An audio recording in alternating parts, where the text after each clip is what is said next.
Langit di Astraloka masih gelap, meski hari telah berganti. Awan kelabu menggantung rendah, enggan bergerak, seolah turut berkabung atas kehancuran yang baru saja terjadi. Istana yang dulu menjulang megah, kini tinggal setengah. Pilar-pilar batu patah bagian kiri, seperti tulang. Reruntuhan menumpuk di pelataran, berlapis debu sihir dan debu. Darah roh mengering di antara retakan batu, berkilau keperakan di bawah cahaya yang samar, membentuk sungai kecil yang tak mengalir lagi. Batu logam, kabut, dan dupa mati menggantung berat di udara. Tak ada suara selain angin yang sesekali menyusup lewat celah reruntuhan, membawa debu ke udara seperti sisa-sisa roh yang tak tenang. Beberapa makhluk roh masih tergeletak, tidak utuh. Sisa-sisa jubah, pecahan senjata, mantra yang belum sempat selesai ditulis di udara, kini membeku seperti sisa-sisa doa yang gagal. Di tangga singgasana yang kini retak dan miring ke satu sisi, Aris berdiri sendirian. Wajahnya kosong, tubuhnya tegak, tapi sorot matanya kabur kehilangan fokus. Langkah kaki pelan terdengar dari belakang. Sari Devi muncul dari kabut, jubahnya sobek di beberapa bagian. Pedangnya disarungkan, namun wajahnya tak menoleh sama sekali. Sari Devi dengan dingin dan datar berucap, "Pertempuran sudah selesai, dan kau telah selamat." Aris tak menjawab. Ia menatap ke bawah, ke arah genangan darah roh yang menghitam di sela-sela lantai batu. Lalu ia duduk perlahan di tangga, menghela nafas, seakan menyadari beban yang baru saja menindih bahunya. Apa itu artinya kita menang? Aris berkata pelan, namun lebih pada dirinya sendiri. Sari Devi tak menjawab, hanya berdiri, lalu perlahan berjalan menjauh, membiarkan keheningan kembali turun. Angin kembali berhembus, membawa sepihan abu dari kejauhan. Dan di kejauhan, sebuah bendera perang yang compang-camping terjatuh dari menara yang setengah runtuh, mendarat perlahan di genangan darah, lalu diam, seperti segala hal lain di istana yang kini mati. Setelah asap mereda, langit di istana Astraloka seperti kain berkabung yang tak kunjung dilipat. Awan tipis menggantung rendah, berwarna kelabu keperakan. Tak ada suara burung roh, tak ada nyanyian mantra yang biasanya mengalun dari menara-menara cahaya. Hening menekan udara seperti pusaran tak terlihat. Kabut melayang pelan di antara pilar-pilar patah. Bau gosong dan tanah terbakar masih menempel di udara, bercampur aroma darah yang tak pernah sempat dibersihkan. Balerong Utama, dulu pusat kejayaan kerajaan Astraloka, kini hanya puing-puing yang menyimpan gema jeritan lama. Lantai marmer suci retak di banyak tempat. Batu prasasti leluhur terbelah dua. Di sudut ruangan, sebuah bendera besar Astraloka tergantung setengah robek. Tak dicopot, tapi juga tak dipedulikan. Di tengah ruangan, Aris berdiri, sendirian, tak dijaga. Bah hitamnya yang lusuh terseret debu saat ia berjalan perlahan menyusuri Balairung. Suara langkahnya menggema, satu-satunya hal yang terasa hidup di tempat itu. Ia berhenti di depan reruntuhan singgasana. Tak duduk, tak menyentuh, hanya menatap. Langkah tergesa terdengar dari belakang. Dua bangsawan roh muncul dari pintu samping. Pakaian mereka masih lengkap dengan sulur sihir emas di bahu, tapi wajah mereka tegang. Dia masih di sini. Setelah semua ini, dia masih berani berdiri di tempat ini, kata bangsawan pertama berbisik keras ke kawannya. Orang yang tidak tahu malu memang tidak tahu kapan waktunya dia pergi, kata bangsawan kedua menjawab dengan sinis dan pelan. Aris menoleh sedikit, tidak marah, tidak berkata apa-apa. Tatapannya kosong tapi tajam, seperti mata pisau yang hampir berkarat. Kedua bangsawan itu melanjutkan jalan mereka, tapi tak menunduk seperti dulu. Salah satunya bahkan sengaja membiarkan bahunya menyenggol jubah Aris. Sikap diam mereka lebih terasa perih daripada tamparan. Di luar, bisik-bisik menyebar cepat. Manusia itu tetap tinggal, tak punya darah leluhur, dan tak ada ikatan. Mengapa kita harus membungkuk padanya? Ia bukanlah raja, hanya bayang-bayang kesalahan Pelayan-pelayan istana mulai menghindari lorong-lorong tempat Aris lewat. Beberapa membuang muka saat bertemu mata. Beberapa berbisik sambil membawa nampan mengganti arah jalan agar tak harus melewatinya. Dan dalam sepi yang makin padat, kabar itu mulai tumbuh. Bukan protes, bukan perang, bukan pula pemakzulan terang-terangan, tapi penghilangan perlahan. Tak ada lagi undangan sidang, tak ada utusan yang datang padanya, tak ada pengawal di depan kamarnya. Malam demi malam, para penjaga yang biasa berjaga di lorong tempat tinggalnya menghilang satu persatu. Hari keempat, seorang pelayan berbisik kepada temannya di dapur istana. Mereka mau dia pergi, tapi tak mau jadi yang pertama untuk menyuruh. Semua orang hanya menarik diri, membiarkannya membusuk di dalam bayang-bayang. Kata seorang pelayan muda dengan pelan dan takut-takut. Ya, karena lebih mudah menyingkirkan hantu. Kalau hantu bisa merasa dengan sendirinya. Kata pelayan tua tenang dan getir. Dan perlahan kabut makin tebal menyelimuti istana. Begitu pula kesunyian yang melingkupi Aris, seorang lelaki, seorang manusia yang berdiri terlalu lama di tengah reruntuhan kekuasaan yang tak pernah menginginkannya sejak awal. Setiap hari Aris duduk di tempat yang sama, di tepi reruntuhan Balai Rong Utama, tempat singgasana yang dulu menjulang megah, kini terbelah dua, mencuat dari tanah seperti tulang patah yang menembus kulit bumi. Langit di atas Astraloka tak pernah cerah, cahayanya abu-abu, seolah matahari hanya mengenang, bukan benar-benar hadir. Kabut tipis menggantung sepanjang hari, membuat bayangan-bayangan tampak hidup dan membisikkan sesuatu yang tak bisa dimengerti. Balai Rong itu sunyi, tak ada rapat, tak ada ritual, hanya debu sihir yang menempel di pilar dan dinding, membentuk pola-pola retak yang seperti luka lama yang tak kunjung sembuh. Tak ada yang menghampiri Aris, tak ada yang bertanya apakah ia butuh sesuatu.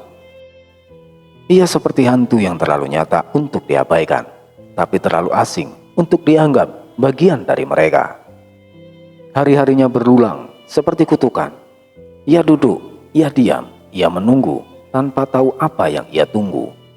Sesekali ia berbicara sendiri. Kalimat-kalimat pendek yang tak dimaksudkan untuk siapapun. Suatu sore, ketika ingin membawa batu lembab dari reruntuhan Taman Suci, ia menatap langit dan berkata pelan, "Kalau aku memang musuh, kenapa kalian tak habisi saja aku? Kenapa harus perlahan-lahan menggerogoti aku sampai hilang akal? Apa membunuhku terlalu susah untuk kalian yang mengaku agung?"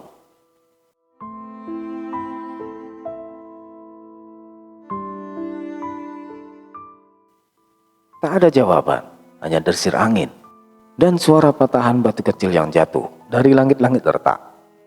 Setiap malam ia tidur di bilik tua di sayap istana yang kosong. Langit-langitnya penuh jamur roh, dinding-dindingnya dingin dan lembab. Tempat tidur tak lagi empuk dan selimutnya tipis, berbau lembab. Makanan datang tanpa suara. Sebungkus nasi dingin, semangkok sup yang sudah mulai mengering, ditaruh di luar pintu, tak pernah dengan ketukan. Kadang ia melihat bayangan pelayan yang mengantar, tapi mereka selalu berjalan cepat, kepala tertunduk, tak ada sapaan, tak ada tatapan. Malam-malamnya lebih sunyi. Kadang ia bangun karena suara yang sebenarnya tak ada, langkah kaki yang tak pernah tiba, bisikan roh, atau tawa samar yang entah nyata atau sekedar mimpi buruk. Ia mulai berbicara pada dirinya sendiri, terkadang dengan suara lantang, terkadang hanya gerak bibir. Aris berdiri di depan cermin retak di kamarnya. Apa semua ini hanya permainan? Apa mereka hanya butuh manusia untuk dikorbankan di akhir cerita? Atau apa aku memang tak pernah diinginkan sejak awal? Pikirannya mulai rusak sedikit demi sedikit. Tapi bukan seperti kegilaan yang meledak, melainkan seperti serpihan kaca yang jatuh satu persatu, pelan menusuk dari dalam. Setiap malam ia berdiri di balkon lantai 3, menghadap ke kabut lebat di bawah. Tangannya menggenggam batu reruntuhan dari singgasana yang dulu ia bawa diam-diam. Batu kecil, tajam dan dingin. Ia bergumam memandang kabut. Kalau aku jatuh sekarang, mungkin tak ada yang tahu. Atau mungkin malah tak ada yang peduli sama sekali. Ia menggenggam batu itu lebih erat. Tapi langkah itu tak pernah ia ambil. Entah karena masih ada sesuatu di dalamnya, atau karena dendam mulai tumbuh di bawah keputusasaan. Yang paling menyakitkan bukanlah cacian, tapi diamnya mereka yang dulu berjalan bersamanya.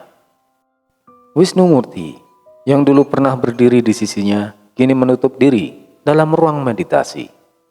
Resi Suryodarmo yang dulu pernah menaruh tangan di pundaknya dan memanggilnya anak, kini berjalan melewatinya di lorong tanpa menoleh.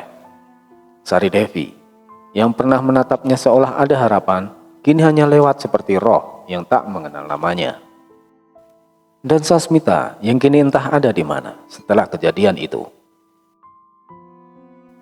Aris sering duduk di pinggiran Balairung, menatap langit kelabu, dan ia berbicara seperti doa yang ia tahu tak akan pernah sampai.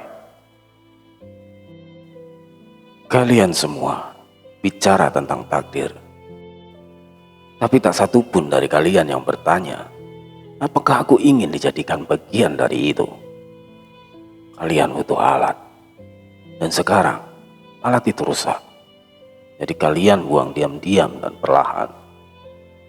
Tapi kalian lupa, alat yang dibiarkan membusuk, kadang tumbuh menjadi sesuatu yang lain.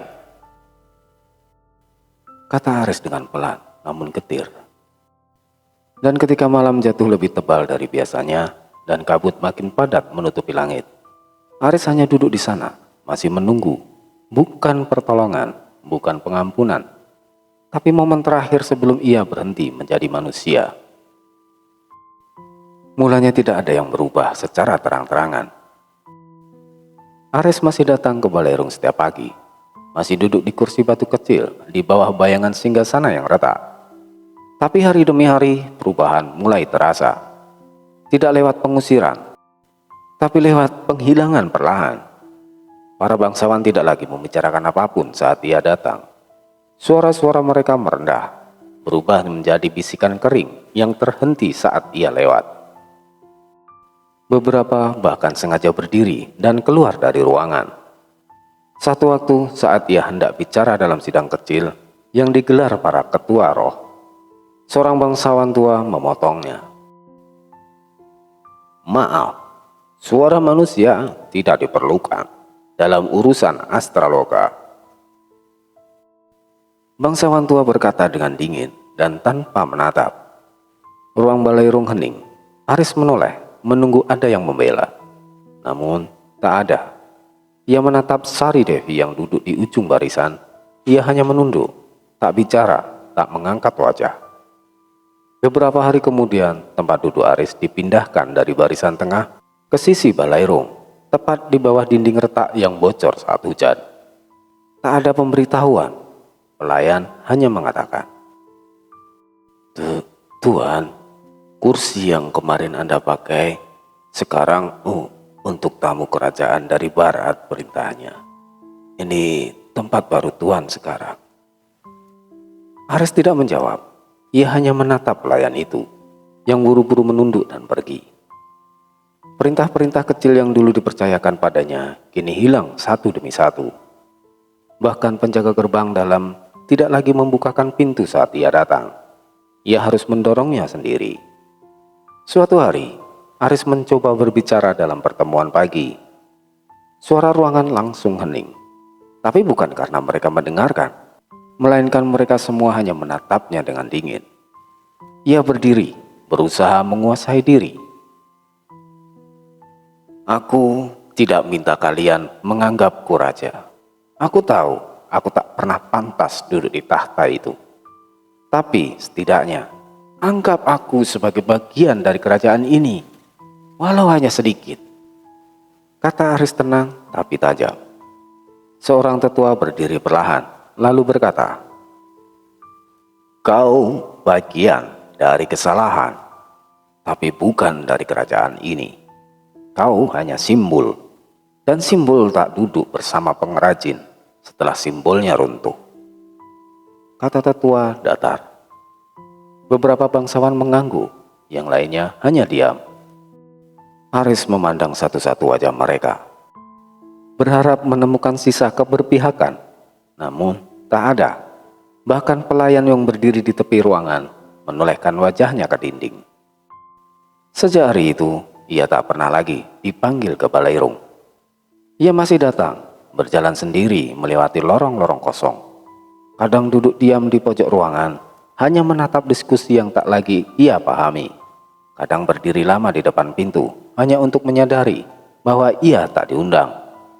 Dia masih di istana, tapi sudah tidak dianggap ada. Dan itulah hukuman yang paling halus, yang juga paling menyakitkan. Langit malam di atas Astraloka berwarna kelabu tua, awan tak bergerak. Udara di Balairung istana terasa padat dan dingin, meski tidak ada angin. Pelita-pelita roh di sekeliling ruangan bergetar kecil, seolah ikut tegang dengan sidang yang sedang berlangsung. Aris berdiri di tengah lingkaran batu suci. Tubuhnya diterangi cahaya biru pucat dan kubah langit-langit. Mengelilinginya, para bangsawan utama duduk di kursi batu tinggi, mengenakan jubah-jubah upacara mereka. Wajah-wajah mereka dingin, sorot mata mereka tajam, seperti pisau yang sudah siap memotong. Seorang tetua tinggi berjubah merah berdiri. Kita berkumpul malam ini bukan karena kebencian, tapi karena kewajiban menjaga keseimbangan kerajaan. Astraloka telah melewati masa kegelapan, tapi kegelapan itu belum sepenuhnya pergi. Sisa-sisa itu masih tertanam dalam tubuh manusia itu. Aris mengangkat wajah, matanya menyapu ruangan, mencari wajah yang membelanya, namun tetap tidak ada. Aris angkat suara dengan tegas. Kalian bicara seolah aku memilih ini semua. Aku tak pernah minta duduk di singgasana. Aku tak pernah minta kalian sujud dan tunduk padaku. Dan sekarang kalian menyebutku ancaman. Kalian takut pada sesuatu yang bahkan aku sendiri pun tidak tahu apa itu. Salah satu bangsawan muda berdiri dengan jubah hitam panjang. Bangsawan muda berkata pelan namun tajam. Justru karena kau tidak tahu, karena kau tidak mengerti, maka kau berbahaya. Tubuhmu masih menyimpan jejak yang belum padam. Aris menahan marah. Kalau begitu, ajari aku mengendalikannya. Jangan buang aku seperti beban. Beban tidak bisa dididik. Beban hanya bisa dipindahkan, kata bangsawan tua. Hening. Cahaya pelita mulai meredup, seperti ikut menunduk pada keputusan yang sudah ditentukan. Tetua merah berdiri dan mengumumkan. Dengan suara bulat, manusia bernama Aris dicabut dari segala gelar, hak dan perannya di Astraloka. Ia akan dikirim ke pengasingan, jauh dari kerajaan dan jauh dari dunia gaib. Aris melangkah maju, sorot matanya tidak lagi goyah. Jadi ini cara kalian untuk membalas, membuangku setelah semua kejadian ini, tanpa memberiku kesempatan untuk berdiri. Bukan membalas, ini merawat yang tersisa, dan kau bukan lagi bagian darinya, kata bangsawan muda. Tak ada sorak, tak ada penolakan, hanya suara langkah pelan para penjaga roh yang mendekat dari belakang, membawa rantai goib dan batu pemindah dimensi. Dulu, aku hanya ingin pulang. Namun sekarang, aku hanya ingin tahu siapa yang akan kalian salahkan saat aku tak ada. Lalu cahaya biru menyala dari tanah, membungkus tubuh Aris. Dan ia menghilang dari Balairung yang dingin. dibungkam oleh ketakutan yang dibungkus formalitas. Dan malam itu, Ares resmi dihapuskan dari sejarah kerajaan Astraloka. Tapi api dendam mulai tumbuh dari dasar kehancurannya.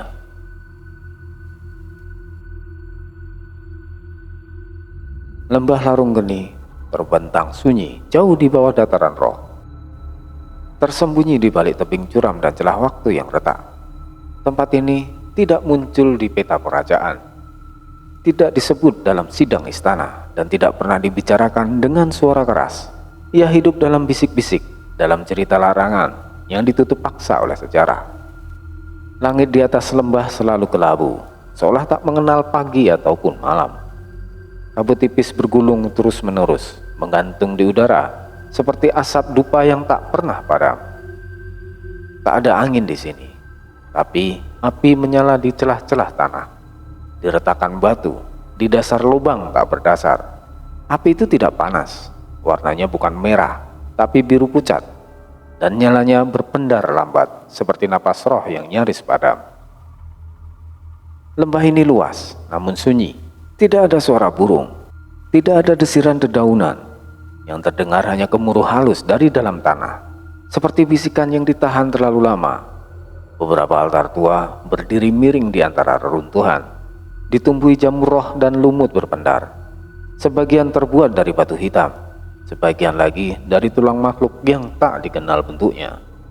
Di beberapa sisi lembah terlihat pilar-pilar batu yang hangus terbakar, seakan pernah menjadi penyangga sebuah istana agung yang telah lama runtuh. Di atas pilar-pilar itu, simbol kuno terukir samar, lambang-lambang para pemimpin yang namanya dilupakan, wajah-wajah yang tak lagi diingat siapapun. Tidak ada jalan keluar yang jelas, setiap arah hanya membawa pada reruntuhan baru dan api abadi. Lembah ini seperti dirancang bukan untuk dihuni, tapi untuk dilupakan, tempat di mana mereka yang dibuang akan larut bersama waktu, sampai nama mereka ikut mati. Tubuh Ares tergeletak di tengah lingkaran batu yang retak. Rantai tipis berwarna kelabu melilit erat pergelangan tangan dan kakinya, terbuat dari kabut beku yang berdenyut pelan seperti makhluk hidup. Di dada kirinya, segel gaib berbentuk mata tertutup masih membara samar, menandakan bahwa sihir penahan masih aktif. Pakaiannya compang-camping, sisa jubah kebesaran yang dulu pernah ia kenakan, kini hanya berupa kain robek dengan ujung terbakar. Kulitnya lebam di beberapa bagian, dan bekas luka dari pertempuran terakhir masih tampak belum pulih. Debu dan lumpur melekat di tubuhnya, seolah ia telah diseret melintasi tempat gelap yang tidak beraturan. Wajahnya pucat, napasnya lambat namun tetap ada. Ia tidak sadar, tapi tidak juga sepenuhnya lemas. Tubuhnya berada dalam posisi terlentang. Satu tangan terangkat sedikit, seperti mencoba meraih sesuatu sebelum kehilangan kesadaran. Beberapa helai rambutnya menempel di kening yang basah oleh embun pagi. Di sekelilingnya, tanah menghitam seperti habis terbakar. Jejak lingkaran ritual masih samar, ditandai dengan batu-batu kecil yang membentuk pola. Pola yang dipakai oleh para penjaga sihir untuk menahan kekuatan besar agar tidak bangkit terlalu cepat. Tidak ada makhluk lain di dekatnya, tidak ada penjaga, tidak ada pengawal. Ares telah ditinggalkan sendiri. Awalnya hanya suara bisikan samar, seperti daun kering diseret angin. Lalu datang bau abu hangus dan sesuatu yang tajam, seperti darah lama yang mengering di batu. Udara di sekitar berat, tidak panas, tapi seperti membakar dari dalam dada. Kelopak matanya bergetar, ia membuka mata dengan sulit. Langit di atasnya kelabu, bukan karena awan, tapi karena asap tipis yang menggantung, seperti tidak tahu harus kemana. Beberapa helai kabut melayang rendah, bergerak pelan seperti makhluk yang sedang mengintai. Tanah di bawahnya keras dan dingin, penuh kerikil tajam dan potongan tulang yang tak bisa dipastikan milik siapa. Ia mencoba bangkit, tetapi rantai kabut itu masih membelit tubuhnya. Gerak sedikit saja langsung terasa cekikan dingin menjalar dari pergelangan kaki ke dada. Apa ini? Gumamnya pelan.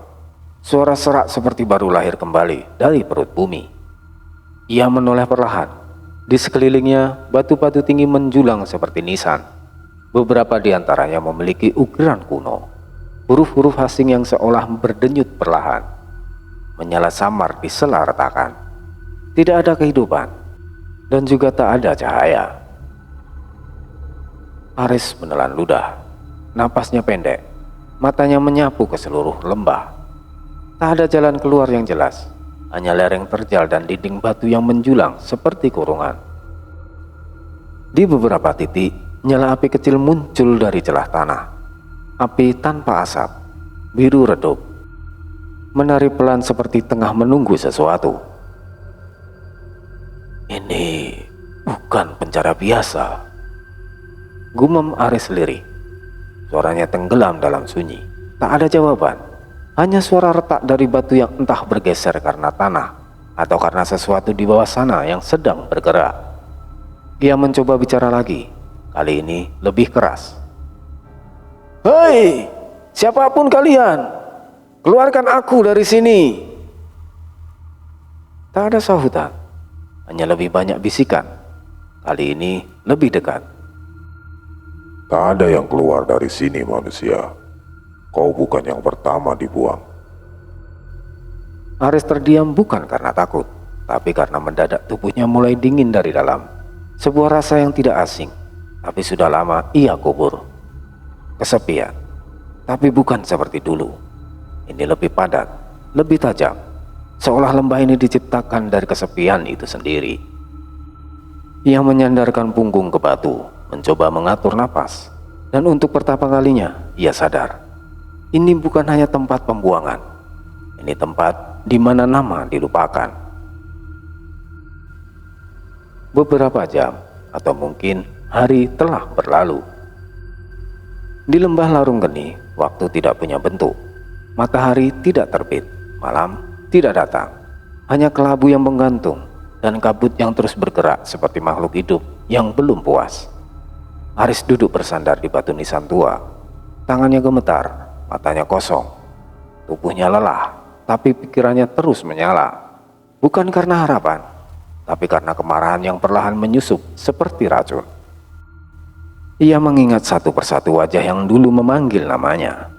Wisnu Murti yang dulu bersumpah akan melindunginya. Sari Devi yang pernah berkata ia melihat cahaya dalam diri Aris. Resi Suryo yang dulu menepuk pundaknya dan berkata, kau pilihan langit. Semuanya diam. Semuanya membiarkan ia dibuang seperti sampah. Dan lebih dari itu, mereka tahu tubuhnya masih menyimpan sesuatu dari Noyo Genggong. Tapi tak seorang pun memberitahu, tak satu pun memperingatkan. Mereka biarkan dia menjadi alasan, menjadi kambing hitam. Jadi ini harga dari semua kepedulian mereka selama ini. Sikap mereka semuanya pura-pura. Mereka tidak ingin aku selamat. Mereka hanya ingin aku hilang. Gumamnya, suaranya lirih namun padat amarah. Tiba-tiba Aris menendang batu di depannya. Suara keras bergema di antara dinding lembah. Burung roh yang bertengger jauh di atas berterbangan panik. Kabut menggulung seperti tersinggung. Tapi Aris tidak peduli. Ia berdiri, tangannya mengepal, napasnya berat, dada bergolak seperti tungku tua yang akhirnya menyala. Kalau kalian takut aku membawa kehancuran, maka kalian seharusnya membunuhku, bukan membuangku. Tapi kalian memilih cara yang paling pengecut. Baik, kalau kehancuran yang kalian takutkan, maka kehancuranlah yang akan kalian dapat nanti. Kata-katanya seperti sumpah, tapi tak ada yang mendengarnya, kecuali lembah itu sendiri. Api biru di sela tanah bergetar, seolah mengangguk. Lembah tidak bicara, tapi lembah menerima. Dan di saat itu untuk pertama kalinya, Sejak ia sampai di dunia roh, Aris tak lagi merasa seperti korban. Ia merasa menjadi sesuatu yang lain. Bukan pahlawan, bukan manusia, dan bukan Aris yang dulu. Kabut di lembah menebal saat malam datang. Meski matahari pun tak pernah benar-benar bersinar di tempat ini. Api abadi dari celah-celah tanah menyala redup. Kadang menyembur perlahan, seperti napas makhluk tua yang tertidur. Suara lirih terdengar di sela-sela bisikan angin. Terlalu peran untuk dimengerti, tapi cukup jelas untuk membuat kulit merinding. Aris duduk membungkuk di dekat batu besar berlumut. Matanya kosong. Tubuhnya masih lemah, tetapi matanya mulai terbiasa dengan gelap. Ia mulai merasa dia tidak sendiri. Lalu kabut bergerak. Tidak seperti kabut biasa. Ini seperti diseret sesuatu. Satu persatu bayangan muncul. Siluet tinggi mengenakan jubah perang dari masa-masa kerajaan gaib terdahulu. Wajah mereka buram, tapi sorotnya menusuk. Mata yang menyala samar. Langkah mereka tidak menyentuh tanah, tapi tanah bergetar setiap kali mereka mendekat. Suara tua dan berat terdengar dari arah depan. "Kau manusia, berani masuk di singgasana para leluhur kami?" Roh raja pertama berkata dengan sinis. Aris tidak menjawab. Ia hanya menatap pelan, berdiri dengan tubuh gemetar. Tak punya darah suci, tak punya akar sihir, hanya tubuh lemah yang hanya dipinjami makhluk kegelapan, kata raja roh kedua. "Namamu tak tercatat di pilar leluhur. Kau bukan siapa-siapa. Keberadaanmu adalah noda," kata roh raja ketiga. Aris mengatupkan rahangnya. Tangannya mengepal. Ia mencoba menjawab, tapi suaranya tak keluar. Tiba-tiba dari arah belakang sosok lain muncul. Lebih besar, bertubuh batu, matanya menyala merah seperti bara. Bukan hanya bayangan, tapi manifestasi gaib. Kemarahan dan penghinaan para leluhur berubah bentuk. Makhluk itu melangkah maju, menggetarkan tanah setiap kali kakinya menghantam. Makhluk batu api itu berteriak, Kembalikan kekuatan kami manusia. Tanggalkan nama yang tak pantas kau bawa. Aris mundur setapak. Napasnya berat, namun kali ini dia bersuara. Aris dengan parau namun jelas. "Kalian semua bicara tentang kehormatan, tapi di mana kalian saat kerajaan terbakar? Kalian raja-raja besar, tapi membiarkan keturunan kalian saling mencabi, saling membantai." Makhluk batu itu mengkeram. Kabut semakin rapat. Angin mulai berputar.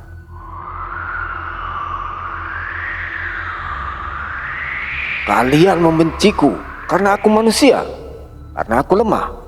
Tapi kalian semua sudah mati, dan aku masih berdiri tegak di sini,"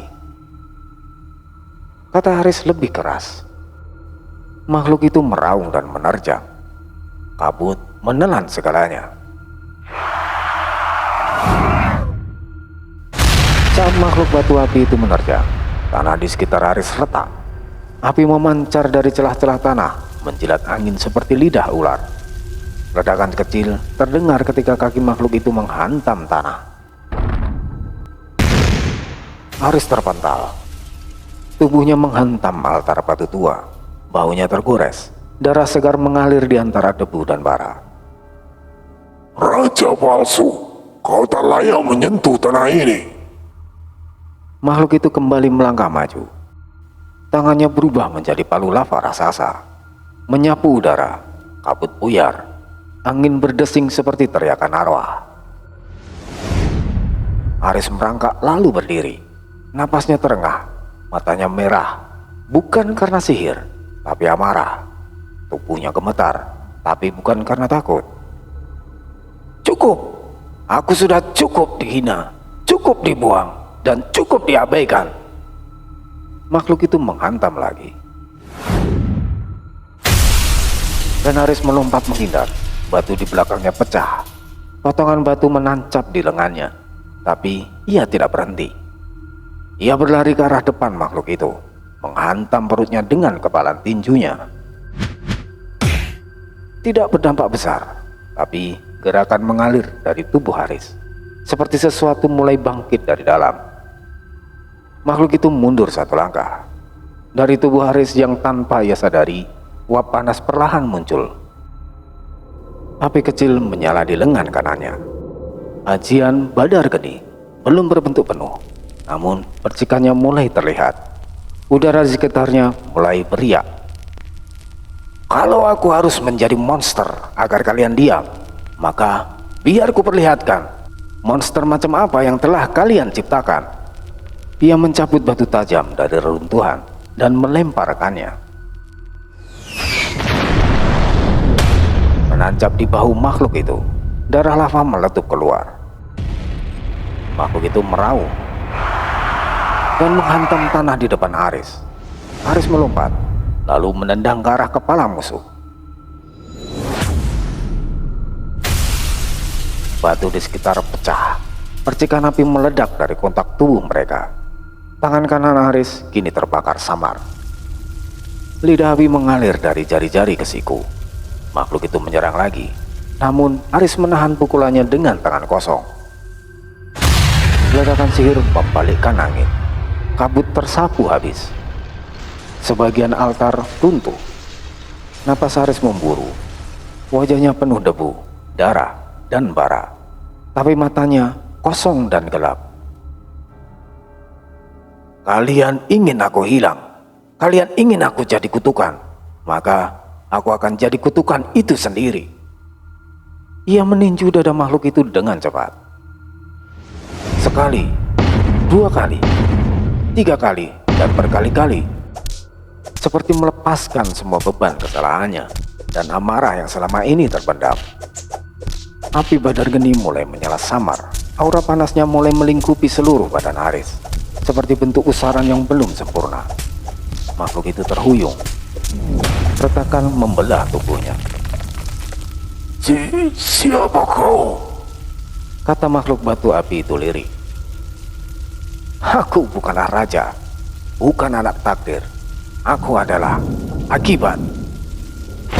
Kata Haris tegas dan dingin. Lalu, dengan raungan amarah, Haris menghantam dada makhluk itu dengan semua kekuatan yang tersisa. Tubuh batu itu pecah jadi ribuan serpihan.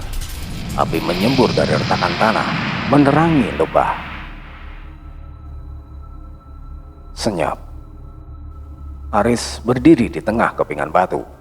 Tubuhnya berasap, mata menatap jauh, tanpa ampun. Napas Haris masih tersengal. Tubuhnya gemetar. Bukan karena lelah, tapi karena keterkejutan. Api kecil yang tadi membungkus lengannya mulai surut. Tapi panasnya masih terasa membakar dari dalam. Ia menatap telapak tangannya, masih berasap. Ada bekas merah samar di sana. Urat-urat di lengan kanannya berdenyut seperti bara. Lalu perlahan sesuatu muncul di dadanya. Apa ini? Gumamnya pelan. Ia membuka bagian atas jubahnya.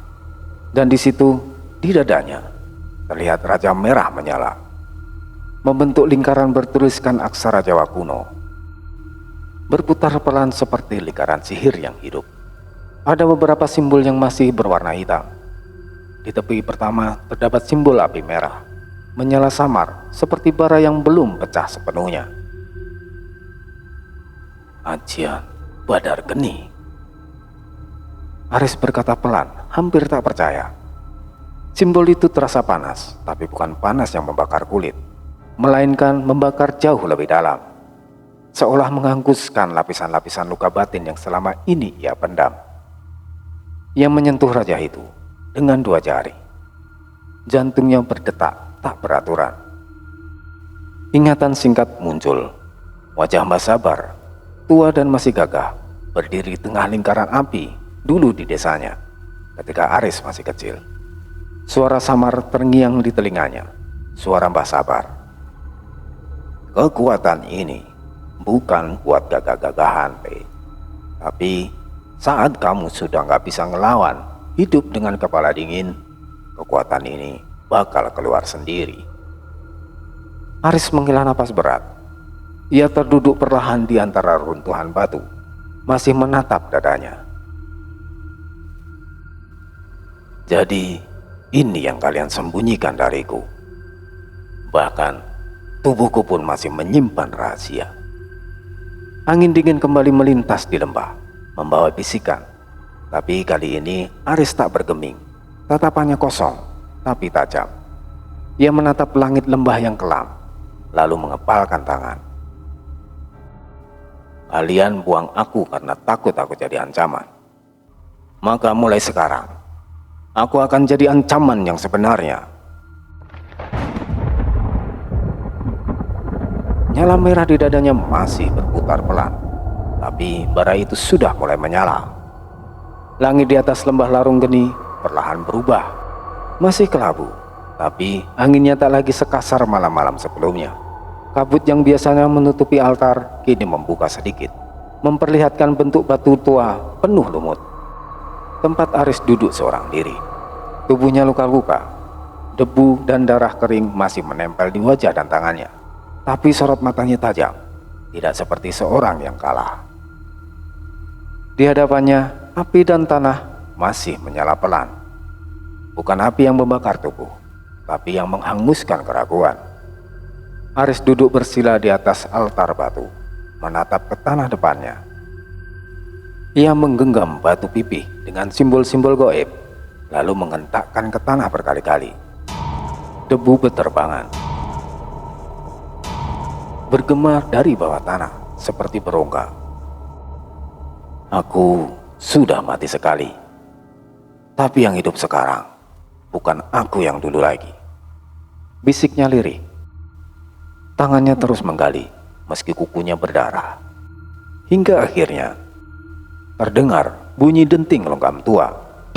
Aris menyentuh sesuatu. Ia bersihkan tanah di atasnya dan muncul sebuah pintu batu. Bentuknya bulat dengan ukiran kuno mengelilinginya. Di tengah-tengahnya lambang mata tertutup.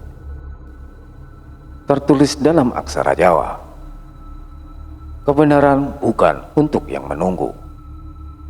Suara goib berbisik pelan dari bawah tanah. Tidak ada yang pernah kembali dari jalan ini. Aris menoleh sekilas ke arah suara itu, lalu tersenyum tipis. Bagus, artinya belum ada yang mencoba cukup keras untuk keluar dari situ. Ia berdiri perlahan, raja merah di dadanya kembali menyala samar. Berdenyut mengikuti detak jantungnya. Ia tatap pintu batu itu sekali lagi, lalu meletakkan telapak tangan ke tengah ukiran mata. Bunyi mekanisme kuno terbuka. Angin panas keluar dari celah pintu, membawa aroma besi, darah, dan waktu yang terlupakan. Suara Aris dalam hati. Aku bukan raja. Aku bukan alat mereka. Dan aku juga bukan anak manusia biasa lagi. Aku adalah kehendak yang tak kalian jaga. Dan mulai sekarang, akulah yang akan menuliskan akhir dari cerita ini. Langkah pertama ia ambil. Pintu batu menutup perlahan di belakangnya dengan suara berat. Dan lembah larung geni kembali sunyi. Tapi satu bara kecil kini sudah mulai bergerak ke dalam dunia yang tak lagi mengenal cahaya.